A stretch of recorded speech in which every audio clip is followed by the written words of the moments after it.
인생에서 잘 관리해야 할 세 가지라는 제목으로 하나님 말씀 증거하도록 하겠습니다. 크리스찬 인생을 청직이라 그러죠. 옛날에 청직이 스튜어드라 그러는데 요즘에는 매니저란 말을 더 많이 쓰는 것 같아요. 매니저. 그죠? 매니저란 뜻은 뭡니까? 주인이 아니다 그런 뜻이죠. 매니저가 할 일이 매니지먼트니까 관리 잘해야 된다는 거예요. 하나님께서 우리를 매니저로 부르셨습니다. 우리 주인 아니에요. 그러니까 매니저한테는 맡긴 게 있겠죠. 맡긴 거를 잘 관리할 줄 아는 거, 그게 매니저입니다. 그러므로 어떤 분이 이렇게 정의를 했더라고요. 인생이란 게 뭐냐? 어떻게 잘 사는 것이냐? 하나님께서 내게 주신 맡긴 거, 그걸 사명이라고 그러잖아요. 사명을 이루기 위해서 주어진 시간이라고.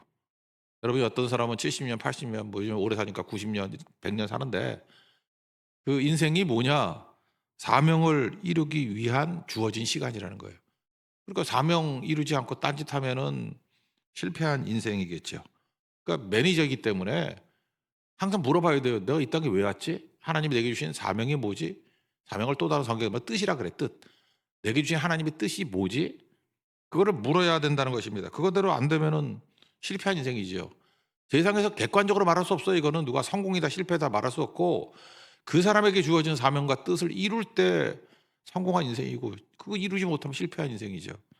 예를 들어서 이순신 장군 돈 많이 벌었다. 뭔 의미가 있어? 나라 지켰다지. 그죠? 그게 이순신 아니에요? 우리 끝나는 거 보니까 알잖아. 이순신의 사명이라 그러면. 세종대왕 그러면 아들 많이 낳았다. 그 뭐 중요해? 문종도 낳지만 또 수양대구도 낳았잖아. 그죠?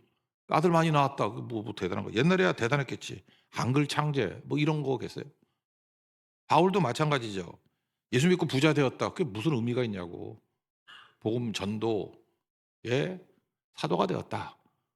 그거 했으니까 성공한 인생이죠. 우리 인생도 하나님께서 부르신 사명과 목적과 뜻이 있습니다. 그거 잘해야 된다는 거예요. 그래서 오늘 내용은 성소 규례인데 성소가 내 마음 아니에요, 마음. 그죠? 우리 그 제사장들 불렀으니까 관리 잘해야 된다는 것입니다. 관리 어떤 걸 잘해야 승리하는 인생이 될 것인가? 그거를 점검하겠습니다. 첫 번째는 등장 관리를 해야 된다. 4절까지인데 1절부터 4절. 램프 관리죠, 램프. 여러분 성소, 지성소 아시죠? 이렇게 직사각형으로 본다 그러면 동쪽에서 들어가죠. 동쪽에 들어갔어요. 그러면 왼쪽에 뭐가 있어요? 촛대가 있어요. 이제 촛대. 그 촛대를 뭐라 그럽니까? 가운데 센터가 있고 이렇게 가지가 3개씩 있어서 7촛대라 그러죠. 7개를 꽂을 수 있어서. 그래서 금촛대 또는 7금촛대 또는 이스라엘 사람들은 그거를 메노라라고 불러요. 메노라. 그래서 좀 아는 사람들은 그냥 7금촛대 그러지 않고 그냥 메노라 그래요. 그래서 뉴욕이나 제가 뉴욕에서 제일 많이 봤는데 유태인들이 주인인 호텔 앞에 메노라가 다 있어. 그래서 메노라 금촛대가 왜 호텔 앞에 이런 게 있지? 그러면은 유태인이 주인이에요. 메노라. 그리고 전 가보진 않았지만 이스라엘의 테라비브 공항에 가면 그 이스라엘의 테라비브가 성경에 나오는 요바예요. 요바에서 베드로가 뭐 보자기에 내려온 거 더러운 거 먹고 안 먹는다 그러고 그런 거 있죠. 요바가 테라비브인데 테라비브 공항에 엄청나게 큰 메노라가 있더라고. 인터넷에 한번 찾아봐요. 엄청 커. 메노라. 그러니까 뭐예요? 빛이라는 거죠. 빛. 그래서 빛을 밝히는 인생이 되는 거, 그게 하나님 앞에서 우리 인생이라는 것입니다. 그래서 이거는 빛을 언제까지 밝혀야 되느냐? 3절 보니까 저녁부터 아침까지. 그래서 우리가 교회는 불이 꺼지지 않는다 그 얘기를 하잖아요. 교회 불은 꺼지지 않으리. 그러니까 성소 안에 들어가면 창문이 없어요. 그러니까 깜깜하겠죠. 거기서 빛을 비출 수 있는 유일한 것은 금촛대, 메노라. 그러니까 우리 성도 한 사람 한 사람이 빛이 돼야 되고 교회가 빛이 돼야 된다는 것입니다. 이거를 해석해 준 게 요한계시록 1장에 나오죠. 20절에. 거기서 요한이 환상을 봤어요. 내가 본 것은 내 오른손에 7별의 비밀과 또 7금촛대니라. 그러면서 친히 예수님이 설명까지 해줘요. 7별은 7교회의 사자들, 그러니까 별이 뭐예요? 지도자들, 그죠? 교회 지도자들. 그리고 7촛대는 7교회니라. 여기서 나오잖아요. 촛대가 뭘 상징하는 거예요? 교회라는 거죠. 그러니까 교회가 해야 될 일이 뭐예요? 금촛대, 이 메노라가 주는 메시지, 예수님이 신이 말씀해 주셨잖아요. 교회라고. 교회는 불을 밝히는 교회가 돼야 된다. 불이 꺼지면 안 된다. 불 붙이는 교회가 돼야 된다. 그런 거를 말해 주고 있습니다. 불이 뭡니까? 기도지 뭐 기도. 기도의 불을 타오르게 만드는 거 그게 필요하다는 것입니다. 그래서 교회는 밝은 교회가 돼야 돼요. 교회는 어두컴컴하면 안 됩니다. 가 보면은 이렇게 분위기가 딱 있잖아요. 근데 캄캄한 교회가 있어. 어둠이 있는 교회가 있고 얼굴도 그래. 성도가 교회니까 우리가 교회잖아요.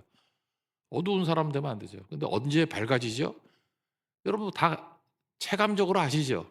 교회가 기도가 충만해지고 기도가 넘쳐나면은 밝아져요. 나라도 마찬가지지만 나라가 어둡습니다. 그럼 뭘 해야 돼요? 기도의 불을 밝혀야지. 성도들이 기도하고 옛날 같으면 뭐 삼각산 이런 데 올라가서 수천 명의 성도들이 기도하고 기도할 때마다 위기를 넘기고 다시 밝아졌어요, 나라가. 지금도 뭐 전쟁 벌어진다 뭐 여기저기 전 세계가 뒤숭숭하지 않습니까? 이럴 때 마음이 어둡고 할 때 맨날 앉아 가지고 뭐 할 거예요? 뭐 유튜브 보고 있을까요? 모여서 기도해야죠. 우리 다음 주도 고난 주간에 일주일 동안 열심히 기도하다 보면 여러분들 그 미리 마음속에 한번 놓고 보라고. 어두운 모습에서 밝은 모습으로 변화가 될 거라고. 지금도 밝은데요 그러면 더 밝은 모습으로 변화가 될 거라고. 그죠? 더 밝은 모습으로. 룩스가 달라져 룩스가. 그죠? 엄청난.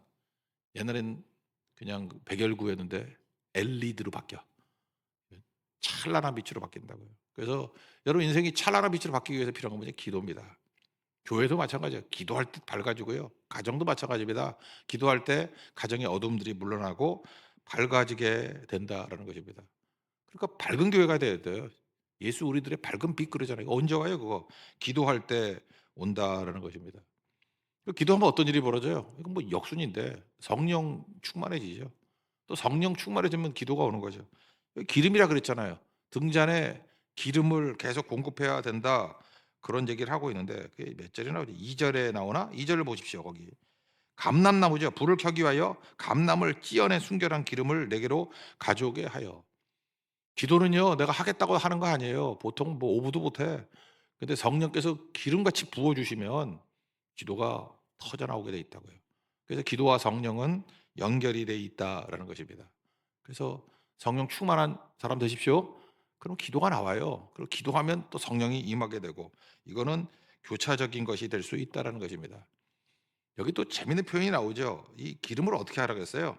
그 빻으라 그랬죠. 찧어 가지고 찢는 기름 그런 게 나오죠. 찧어낸 2절 감람을 찧어낸다 이렇게 막 짓이기는 거예요. 짓이기는 거. 그래 기름이 나오죠. 또 다른 말로 깨지는 거죠. 언제 기도가 나오죠? 인생 가운데 뭐 우리 소위 말하는 고난이에요, 고난. 그냥 평탄하면 기도 잘 안 나오는데 성령의 기름이 언제 나오냐면 이렇게 찧어졌을 때, 짓이겨졌을 때, 고난이 있을 때 그때 기도가 터져 나오더라. 그 짓이겨졌다, 이렇게 짜다 이런 뜻이 뭐죠? 겟세마네. 예수님의 최고의 기도가 겟세마네에서 나왔어요. 그래서 여러분의 모든 고난과 이렇게 찧어지는 고난들을 기도로 연결시키십시오. 그럼 성령 충만해지고 역전의 부활의 역전으로 변화되는 일들이 나타나게 된다는 것입니다. 그거를 예수님은 뭐라고 표시했어요? 땀방울이 핏방울로 변화가 됐다. 찧어지는 인생. 내 삶을 깨뜨립니다. 뭐 이런 찬양도 있잖아요. 내 삶이 깨질 때 나다이 내가 아니고 but Christ 예수님입니다. 갈라디아 20절 2장 20절 예수로 사는 인생. 나는 죽고 예수로 사는 인생. 그때 그게 짜는 인생이에요. 겟세마네 인생이에요. 기름 짜듯. 거기서 기도가 나오고 성령 충만해지고 인생의 역전이 나타나게 된다는 것입니다. 그래서 우리 인생에서 성소를 지키기 위해서 제일 중요한 게 뭐냐? 기도 관리해야 된다. 연결하면 기도로 성령 충만한 하나님 백성이 되라. 이게 관리입니다. 기도가 떠나지 않는 그래서 성령 충만한 하나님 백성들은 축복이 임하기를 기원합니다. 두 번째로 나오는 게 이제 5절부터 9절까지인데 진설병에 관한 겁니다. 성소는 동쪽에서부터 들어간다 그랬죠. 동쪽으로 들어가면은 왼쪽에는 금쪽대 메노라가 있고 오른쪽에는 뭐가 있어요? 떡상이라니까 떡상. 그걸 뭐 진설병이라 그러나? 이거를 히브리어로 뭐 듣고 잊어버려도 돼요. 근데 뭐 혹시 AI로 찾고 싶은 분은 내가 단서 키워드를 줄게요. 레헴 파님. 레헴 파님. 램은 알겠죠. 베들레헴. 베트라는 게 베이트라는 게 베이트, 베이트 집이란 뜻이고 레헴, 레헴 떡. 떡집이란 거 들어봤죠? 베이틀레헴, 베들레헴. 그러면 떡집. 레헴. 그러니까 뭐예요? 레헴. 떡이죠. 파님만 알면 되겠죠. 임재란 뜻이에요. 임재. presence. 그래서 bread of presence. 떡이 임하다. 임재의 떡 그런 뜻이라고요. 그게 진설병이에요. 진설병. 이렇게 다 있는데 여기서 예수님께서는 참 그 언어 플레이가 있는 것 같아요. 예수님이 그랬죠. 성찬식 할 때 나는 생명의 떡이다. 그다음에 또 나 먹어라. 그러면 여러분도 성찬할 때마다 헷갈리지 말라고 이런 거죠. 예수님 내 살을 먹어라. 나는 생명의 떡이다. 먹어라. 예수님 어떻게 먹지? 머리부터 먹나? 다리부터 먹나? 예수님 먹는다는 게 뭐냐 하면은 말씀을 먹는다와 동의어예요. 그래서 예수님을 먹는다. 그러면은 6장 요한복음 6장 35절 읽어 드릴게요. 나는 생명의 떡이니 내게 오는 자는 결코 줄이지 아니하리라. 그랬죠. 그다음에 6장에 가면은 35절에 나는 생명의 떡이 내게 오는 자는 결코 줄이 아까 그 얘기네. 나를 믿는 자는 영원히 목마르지 않겠다. 5장 39절 너희가 성경에서 영생을 얻는 줄 생각하고 성경을 연구하거냐 이 성경이 곧 내게 대하여 증언하는 것이다. 그래서 6장 35절, 5장 39절을 연결시켜 보면 예수님이 생명의 떡이다. 나를 먹으라. 여기는 말씀을 먹어라. 예수님의 말씀을 먹으라와 동의어라고요. 그래서 내 살을 먹어라. 그럴 때는 예수님의 말씀을 먹어라. 그러면 어떤 일이 벌어져요? bread of presence. 주님의 임재가 있다고. 이게 신학적으로 연결되어 있는 거예요. 그래서 여러분들이 임재라는 찬양을 부르면서 예수님 이 자리에 임재하기를 원합니다. 언제 임재예요? 말씀을 들을 때. 고넬료도 말씀 들을 때 성령이 임했다 그러잖아. 임재. 말씀과 예수님의 임재는 거의 동의어로 쓰인다고. 그게 어디서 나타나요? 진설병. 그죠? 진설병의 뜻이 뭐라고요? bread of presence. 임재의 떡. 임재의 떡. 그래서 교회가 할 일이 무엇입니까? 열심히 기도해서 성령 충만하게 만들고 죽어라 말씀을 증거하면은 어떤 일이 벌어져요? 주님의 임재를 체험하게 된다고. 그러니까 말씀 없이 주님의 임재는 없다라는 것입니다. 그리고 말씀을 어느 정도로 증거해야 될까요? 어느 정도로 증거해야 될까요? 무지 많이 증거해야 된다라는 거예요. 재미있는 표현이 나오는데 5절 떡이 어느 정도 크기라고 생각해요? 난 성찬식 때도 마음에 안 들어. 우리 권사님들이 떡을 아끼려고 요따맣게 주고 이빨에 끼게 만들고 좀 이렇게 떡 뭐라 이렇게 큰 거 주면 안 되나? 한번 생각을 해봐요. 그냥 부활절에 저녁에 성찬식 할 건데 떡을 아껴 왜 떡을? 에바라는 게 성경에 나오는 그 부피 중에 제일 큰 거 중에 하나거든. 에바가 뭐 너는 에바다 그럴 때 그건 오바란 뜻이고 에바야 그 똑같아. 에바가 엄청 큰 거예요. 22리터, 22리터 엄청나요. 22리터가 감이 안 오면은 10분의 1이 2.2죠. 우리나라 2리터짜리 페트병 있잖아. 2리터짜리 페트병 그거 꽤 커요. 무거워 그거. 제일 큰 페트병 그 2리터보다 10분의 1이 더 큰 거야. 2.2리터. 10분의 2 에바래요. 그러면 4.4리터. 제가 이게 대충 그 재민아한테 물어봤더니 어느 정도 크기냐 그랬더니 벽돌 2개야. 떡 하나가 벽돌 2개 크기예요. 그 여기 아가씨들 먹을 수 있어? 벽돌 2개 그거를? 장정이나 먹을까? 장정도 먹기 힘들 거 그거 먹으면.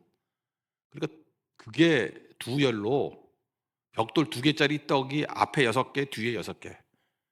그러니까 제사장들이 엄청 먹은 거예요. 알아요. 그거 뭐 조금 먹은 게 아니라 벽돌 2개가 떡이라고 생각해 봐. 그거 엄청 큰 거지.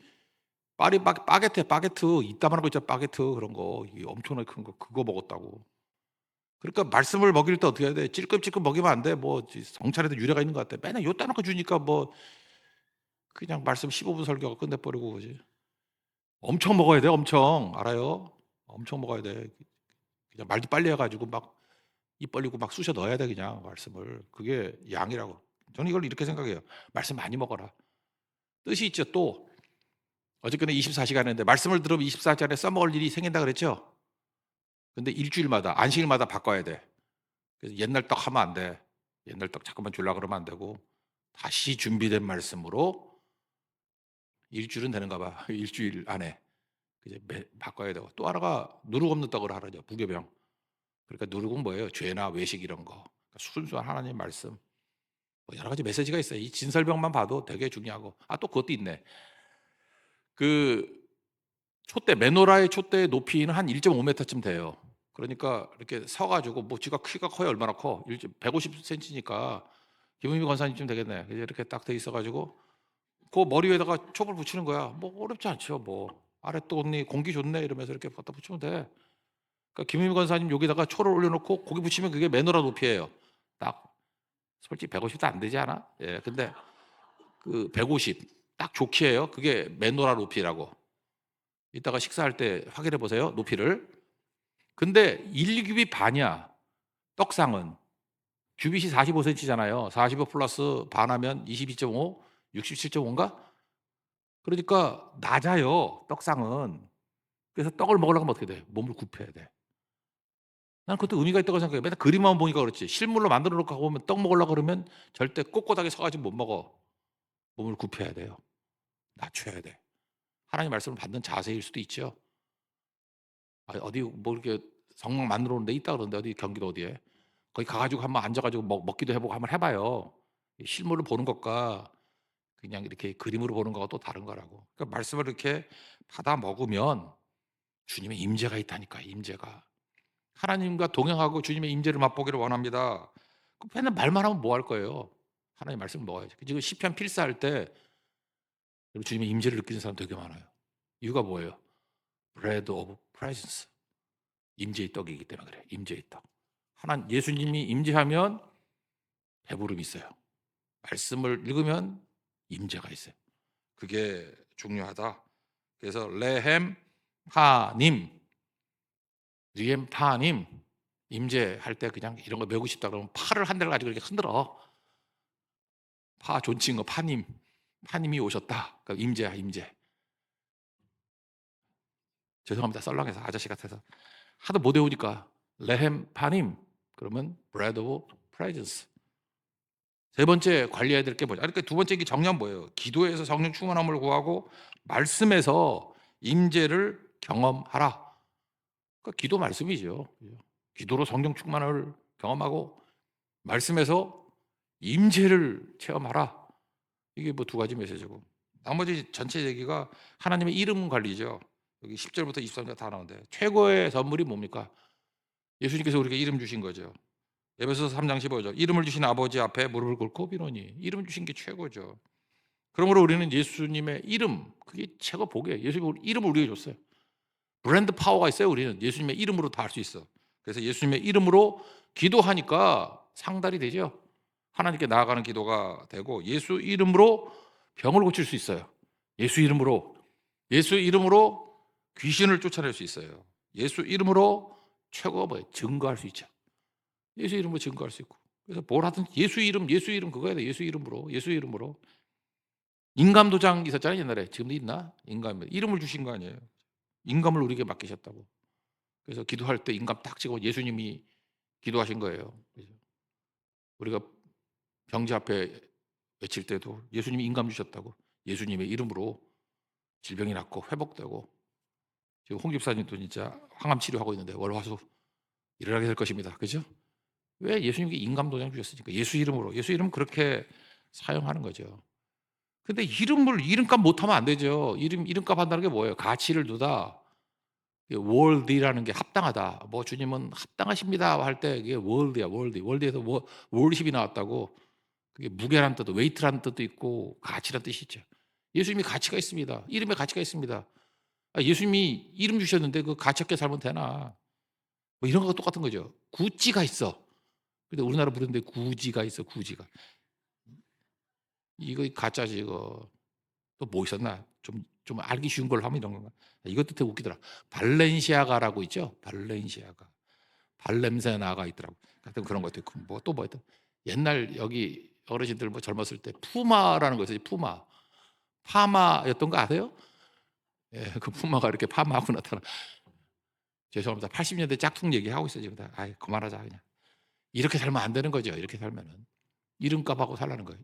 유명한 예화 있잖아요. 알렉산더 대왕이 있는데 뭐 부하 중에 이름이 똑같은 사람이 있었다며 알렉산더. 근데 농땡이 치고 그러더라는 거예요. 그때 알렉산더가 얘기를 했대잖아요. 이름을 바꾸든지 삶을 바꿔라. 그죠? 이름을 바꾸든지 삶을 바꿔라. 그래도 크리스찬 아니에요? 크리스찬이면 이름 바꾸든지 삶을 바꾸든지 해야지. 물고기 달고 다녔잖아요. 물고기 달고 다녔던 이유가 뭐죠? 익투스인데 그런 거 있잖아요. 앞다가리 따가지고 이렇게 이름 만드는 거 있잖아요. 그러니까 5글자를 합친 거야. 예수스, 아이오타, 예수. 그러니까 안 할게 그냥. 예수. 두 번째 그리스도. 키가 나오든 X같이 쓰이는 거. 키. 그다음에 하나님. 네 번째 아들. 마지막 세이비어, 구세주. 그 5자를 합치니까 익투스라는 발음이 나와. 그게 물고기거든. 그래서 물고기로 암호를 삼았다는 초대교회. 예수 그리스도 하나님의 아들 구원자. 익투스. 근데 지금 뭐 요즘은 별로 없대. 자동차 뒤에다가 맨날 물고기 달고 다니면서 교통위반하고 불법 유탈하고. 그게 뭐야 그거 뭐 삶을 바꾸든지 이름을 바꾸든지 해야지. 물고기 왜 달고 다녀? 요즘에 안 달고 다니대. 그렇지만 이 물고기는 의미가 있는 거죠. 그죠? 예수 그리스도 하나님의 아들 나의 구원자 되신다고. 이 고백 이런 거 중요한 거죠. 난 아까도 얘기했잖아요. 그 예수님이 베들레헴 떡집에서 태어나서 떡집에서 태어나신 분이 나는 떡이래. 나를 먹으면 영원히 줄이지 않는데. 예수님의 그 유머인데 그거 보고 웃어야 되는데 우리는 웃기지도 않죠. 떡집. 그래서 떡이라는 거예요. 나 떡집에서 태어났어. 떡이야. 떡 말씀 먹어. 그런 메시지죠. 이거 얼마나 쉽게 연결이 돼요. 근데 이거 뭐 어려운 것도 아닌데. 그런 것 중에 하나가 아사셀 염소 얘기할 때 나왔었죠. 우리 한국에는 뭐 잘못 해가지고 희생양이라 그러는데 원래 뭐예요? 스케이프트 고트죠. 그죠? 희생 염소예요. 아사셀 염소. 그래서 여러분 희생양 하면 그 잘못한 거야. 그 착각을 한 거지. 원래는 희생 염소예요. 희생 염소, 아사셀 염소, 희생 염소. 근데 요즘에 축구나 농구나 야구나 잘할 때를 고트라고 하는 거 들어봤죠? GOAT 이것도 익투스하고 똑같은 개념이에요. Greatest of all times. 전 세대에 걸쳐서 최고로 위대한 거. 그걸 고트라고 하잖아. 그렇죠. 농구에 마이클 조던 같은 사람, 축구에 뭐 메시 같은 사람, 골프에 타이거 우즈 뭐 이런 사람들을 갖다가 고트라 그래요. 그래서 우리 젊은이들 SNS 할 때 보면은 뭐 어떤 좋아하는 선수 해놓고 그 옆에 염소 하나가 이모티콘으로 왔다 갔다 해. 그 여러분 이해를 하셔야 돼요. 이게 뭐냐면 이 시대 전 세대를 통틀어 가장 위대한 선수, GOAT, the greatest of all times. 난 이게 너무 재밌더라고. 예수님이 희생 염소잖아요. GOAT죠. 근데 예수님이 21세기에 greatest of all times 이 말을 이용해 가지고 모든 세대, 모든 인간의 시간이 주어진 시대에 최고로 위대한 구원자가 예수님이잖아요. 진정한 고우트는 누구예요? 예수님. 예수님의 유머가 안 느껴지나? 나만 웃겼나? 하여튼 잘 모르겠어요. 되게 중요한 거죠. 이렇게 장난치는 얘기에서도 예수님의 말씀이 저는 숨겨져 있다고 생각해요. 고우트 그럴 때 아사셀 염소 될 거 아세요? 그 고우트 염소가 누구예요? 예수님이시라고. 처음에는 비난받고 죽임당한 염소였는데 그것이 우리 모든 사람을 살릴 수 있는 가장 위대한 이름. 그죠? 예수 그리스도의 이름보다 높은 이름은 없죠. 진정한 고우트는 예수님이시다. 이런 거를 보여주고 있습니다. 이름 가지고 변화됐던 사람 중에 백범 김구 선생도 있죠. 백범 호가 왜 백범이에요? 백정의 아들이라며 그래서 백범이에요. 백정이 흰 백자인데 그 백정이라는 게 원래 그 투르크 계통의 사람들이 조선에 귀화해 오면은 농사지으라 그랬더니 이 맨날 사냥하던 사람 그 유목민족이 뭐 하나 그거. 그래서 농사 안 짓고 자꾸만 산 뛰어다니면서 뭐 노루나 잡고 뭐 이러더래. 그리고 또 고기 잡아서 죽이고. 그래서 백정이 된 거예요. 그래서 조선시대 말에 그 사진 보면 백정도 다 백인들이야, 백인들. 우리나라에 백인들이 있었다고. 지금은 다 섞여가지고. 그래서 가끔마다 보면은 뭐 키도 크고 이렇게 귀걸이 장대하고 뭐 이런 애들 보고 백정의 후예야 걔네들. 그 투르크 출신이에요 투르크. 돌골족들. 그죠? 그런 거라고 백정. 거기에 백자야. 저기 백정의 후예래. 백. 범은 뭐예요 범? 평범하다. 그러니까 나는 백정의 후예고 지극히 평범한 사람이지만 백범이에요. 나라를 위해서는 내가 최고가 될 수 있다. 내가 볼 때 이게 고우트로 바뀐 거가 똑같은 개념이라고. 우리 크리스천 그렇습니다. 하나님 앞에서 나 자신은 백범같이 낮춰야 돼요. 나는 백정 같은 종입니다. 무명입니다. 그죠? 이름 없이 빛도 없이. 그러나 예수님의 이름만은 높여지기를 원합니다. 그 백범의 백범. 우리 인생도 항상 예수님의 이름만 드높일 수 있는 하나님의 거룩한 종 되기를 축원합니다. 그러므로 우리가 성소 관리하기 위해서 필요한 거 정리해 봅시다. 세 가지인데 첫 번째는 뭐예요? 기도 관리. 기도를 통해서 밝게 만드십시오. 성령 충만하게 만드는 하나님 백성 되기를 바라고 그다음에 떡상. 떡상은 뭐예요? 이게 말씀 예수님을 먹어야 되고 말씀을 먹어야 돼요. 그러면 주님의 임재가 있어요. 그 임재를 체험하기 위해서는 반드시 말씀이 있어야 된다. 여러분 시편 필사 빨리 하십시오. 벌써 마무리된 사람 막 나오는데 그걸 통해서 여러분 인생 가운데 하나님의 임재를 체험하고 동행으로 승리를 체험하는 믿음의 종 되기를 바랍니다. 마지막으로 예수님의 이름은 능력 있습니다. 이름에 걸맞는 승리하는 인생 되기를 축원합니다. 예수님 증거하는 백성 되기를 축원합니다. 자리에서 일어나겠습니다. 그렇게 살아가리 시작하겠습니다.